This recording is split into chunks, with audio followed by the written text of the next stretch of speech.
اللہ اللہ اللہ اللہ۔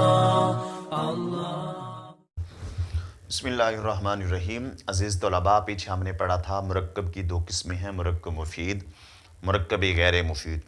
مرکب مفید بات کرنے والا بات کر کے خاموش ہو جائے، سننے والے کو فائدہ تام حاصل ہو۔ کوئی کلام کر رہا تھا، اب اس نے جب کلام کیا اور سامنے سننے والے کو اس کلام کے ساتھ فائدہ تام حاصل ہوتا ہے، اس کو مرکب مفید کہتے ہیں۔ اور جیسے زید قائم، زید کھڑا ہے، اس سے فائدہ تام حاصل ہوتا ہے۔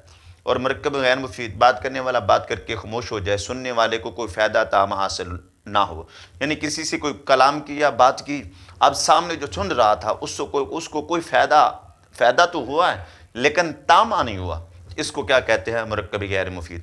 مرکب غیر مفید کی تو کئی قسمیں ہیں لیکن ہم یہاں چار پڑھیں گے: مرکب اضافی، توصیفی، بنائی، منحصر۔ مرکب اضافی، ایک کلمے کی نسبت دوسرے کلمے کی طرف کرنا۔ اب جس کی نسبت کریں گے اس کو مضاف، جس کی طرف کریں گے اس کو مضاف الیہ کہتے ہیں۔ تو مضاف کا اعراب عامل کے مطابق آتا ہے اور مضاف الیہ ہمیشہ مجرور آتا ہے۔ دیکھیں کتاب اللہ،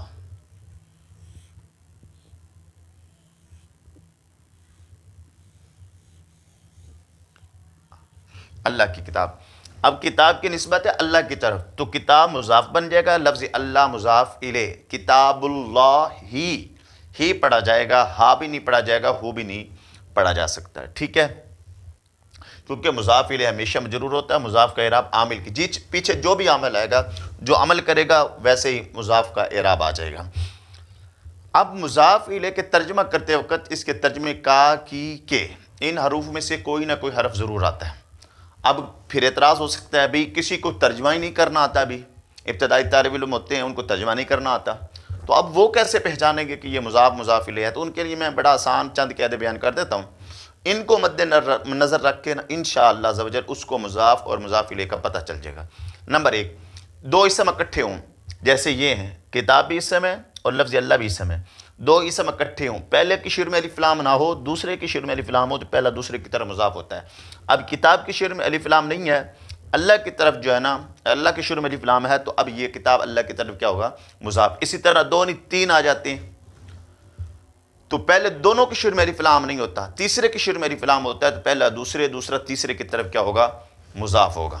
جیسے قرآن پاک کے اندر بھی اللہ تعالیٰ فرماتا ہے من ورقۃ جنت نہیں، اب وارا جنت کی طرف اور جنت نعیم کی طرف کیا ہے؟ مضاف ہے، اور النعیم کیا ہے؟ مضاف الیہ بن جائے گا۔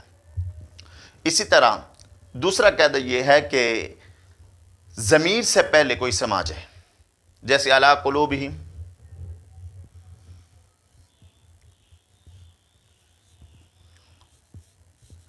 علی قلوبہم، تو اب دیکھیں علا جا رہا ہے، قلوب مجرور، مضاف ہم ضمیر مضاف الیہ بن جائے گا۔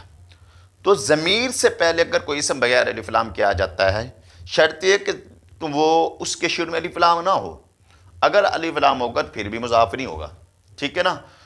تو الف لام نہ ہو تو وہ بھی کیا ہوگا؟ ضمیر کی طرف مضاف ہوگا، یعنی اس سے پہلے آنے والا، ضمیر سے پہلے آنے والا اسم نکرہ ہو، معرفہ نہ ہو، ٹھیک ہے نا؟ جب مضاف ہوگا تو پھر تو وہ معرفہ بن نہیں جائے گا نا، وہ بعد کی بات ہے، ٹھیک ہے نا؟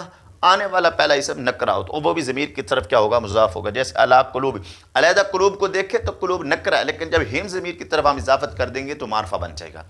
اور اسی طرح اسم اشارہ سے پہلے، اسم اشارہ سے پہلے جو ہے نا، اگر کوئی اسم بغیر الف لام کے آ جائے تو وہ بھی اسم اشارہ کی طرف مضاف ہوگا، جیسے بھی اسمائی ہاؤلائی قرآن پاک کے اندر پہلے پارے کے اندر استعمال ہوا ہے، بھی اسمائی ہاؤلائی، اب ہاؤلائی کی طرف اسما جو ہے نا یہ مضاف ہے۔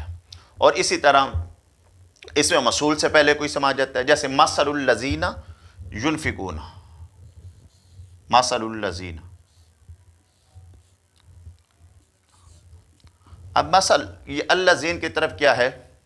مضاف ہے، تو الذین کیا بنے گا؟ مضاف الیہ۔ اصل میں الذین یہ ہے مبنی، تو مبنی کا اعراب جو ہے نا وہ محلی ہوتا ہے۔ میں نے کہا ہے کہ مضاف الیہ ہمیشہ مجرور۔ اب اگر کوئی آپ سے پوچھتا ہے الذی کی حالت کون ہے، الذین کی حالت کون سی ہے، تو آپ کیا کہیں گے؟ حالت جری ہے، لیکن جر پڑھتے نہیں کیونکہ مبنی ہے، مبنی کا اعراب کیا ہوتا ہے؟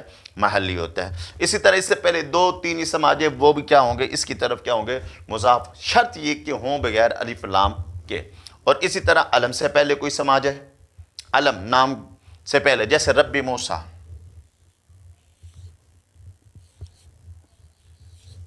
رب موسیٰ، موسیٰ کا رب، موسیٰ علیہ السلام کا رب. تو اب رب جو ہے نا یہ موسیٰ کی طرف کیا ہوگا؟ مضاف ہوگا. تو موسیٰ کی حالت جری ہے، لیکن یہاں پر اعراب کیا آ رہا ہے؟ اعراب تقدیری آ رہا ہے. بات سمجھ میں یہی ہوگی. تو یہ قاعدے اگر ذہن میں رکھ لیے جائیں، یعنی معرفہ کی جو پہلی قسمیں ہیں نا، معرفہ کی جو 6 قسمیں، ان میں سے ایک تو اضافت آ جاتی ہے.